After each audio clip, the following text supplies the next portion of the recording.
plaintiff, Brian Coles, was married to the defendant, and they had 3 children together. Brian claims after they divorced, his daughter was living with the defendant, and while there, she was sexually abused twice. So she finally came to live with him. However, Brian is suing because he claims the defendant kept the Social Security payments that his daughter was entitled to.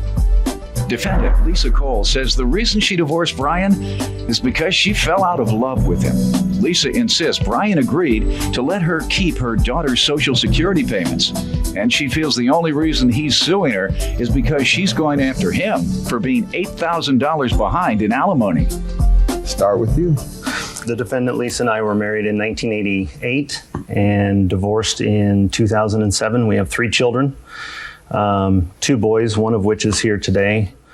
During our marriage in the beginning, it was a good marriage. We had financial issues. Let me give you a bit of advice before we continue, sir. And I see she's has some challenge. Is that permanent or your crutches? Yeah, I have 6 more weeks. I broke a bone in my foot. Okay. You know, that kind of makes me very compassionate toward her. So it almost gives her an advantage. So next time you come to court, maybe you should get your head bandaged or something. Something, or put your arm in a sling or something, man. You're at a disadvantage today. I'll keep that in mind, Your Do you Honor. want Dora to wrap your head with bandages? All right, go ahead, sir. 'Cause I keep looking over there and saying, poor woman, how could I possibly take some money out of her pocket? Well, I'll help you with that down the road. All right. So you all were married how long? For just under 20, just right up 20 years. Under Short of 20? What years. happened? That's a long time. She caught you cheating? No. Oh. What happened after Financial issues. We have, I feel, a difference of opinions in how we were raising our kids. I felt They were grown. So there was no more raising to do. Why'd you all break up? You caught him cheating? No. All right, tell me, because that didn't make sense. I'm not buying that. Tell me, ma'am, what happened? Well, over the years, I fell out of love with him. Okay. I mean, it was, we worked through so many years, and then it was just a point where we just quit. I had just gotten a job because I had stayed at home and raised the All right. boys and my daughter. You found a guy at the job.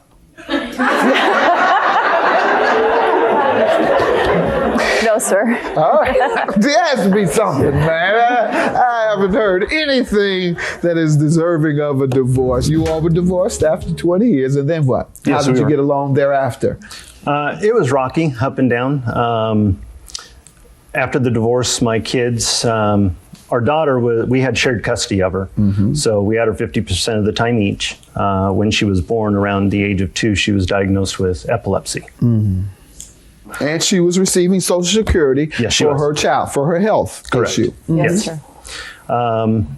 She was getting older, getting ready to become a teenager, and I think we both felt it was in her best interest at the time, going to teenager years, to have a female role model, being her mom. That's right. So she went and lived with her mom full time, and I had her every other weekend. And then after the divorce and my kids moving in with their mom, living with their mom, I felt that there were a lot of bad decisions that were being made. Both of my boys were dropped out of school. I do have a 19-year-old that is, I'm proud to say, serving our country right now over in Iraq. He's 21. 21. And So she's my making you soon-to-be... look bad already, man. He's 19. He's 21. My son here will you be... You might want to leave numbers out of this, particularly when it comes to the ages of your children.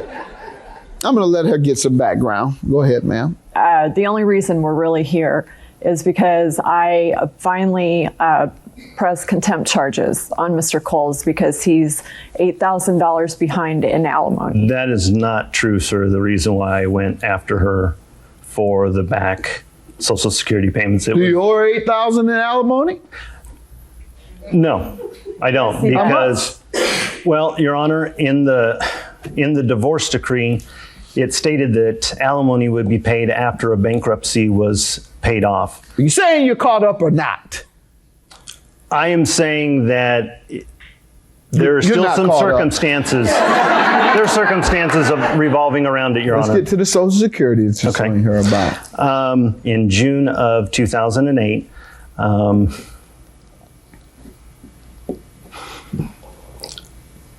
my daughter was sexually abused by my ex-wife's boyfriend. And her mom did react very quickly, called the police, made sure that he moved out of the house, and charges were filed against him.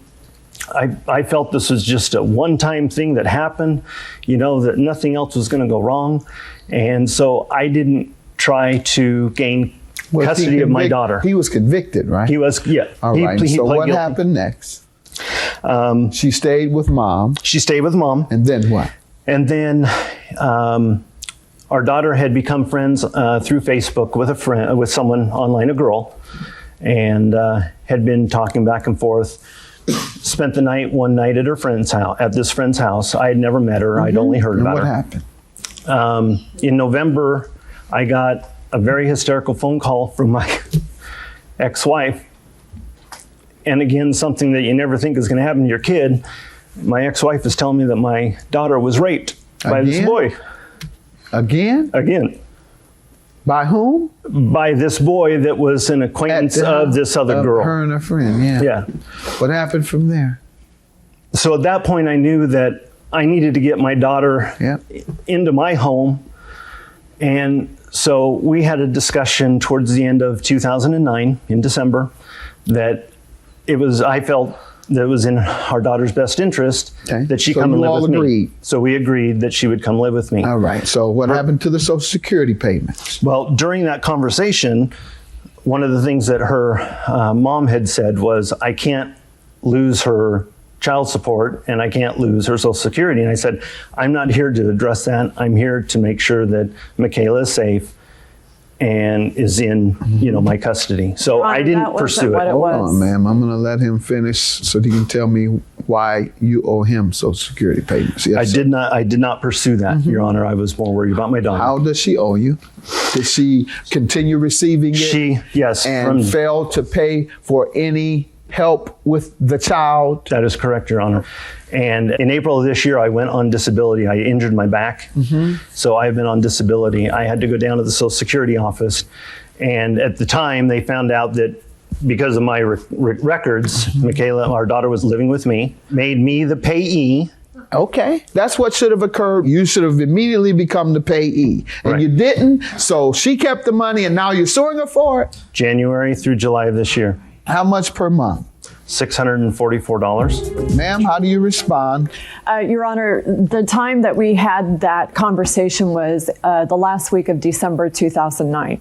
The conversation we had in 2009 was that Michaela was going to go to a better school because the school she was Ma'am, in could not did you all accommodate agree her. that you would keep the Social Security We agreed payments? that I would keep the Social Security No, we did payments not, Your Honor. until July. Okay, and No, that's we what did he not, Your Honor, says because happened. had I not gone down because of my disability, You she say would he have agreed kept to getting do that. Why? He agreed to do that because he knew I was in school and I had to have a place for Michaela to come and visit me and feed her. All right. So we totally agreed on that. Your And then Honor, in she was in July- school. How often did she come?